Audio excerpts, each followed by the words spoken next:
আমরা আছি পাহাড়ি রাস্তায়, পাহাড়ি ডলের পানি নামতেছে দেখেন। এই যে রাসেল ভাই, আমার সাথে আছে রাসেল ভাই, বিশিষ্ট ব্যবসায়ী রাসেল ভাই, বড় ভাই। বড় ভাই খুব পরিশ্রম করতেছে। হ্যাঁ দেখেন পাহাড়ি রাস্তা দেখলেই ভালো লাগে। কি শান্তি,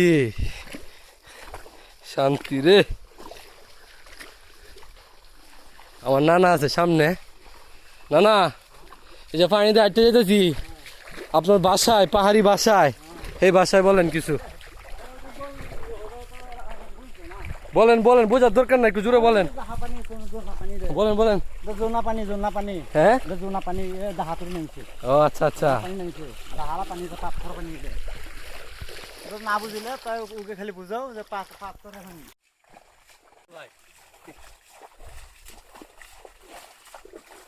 পাহাড়ি এলাকা সেই শান্তি পাইলাম।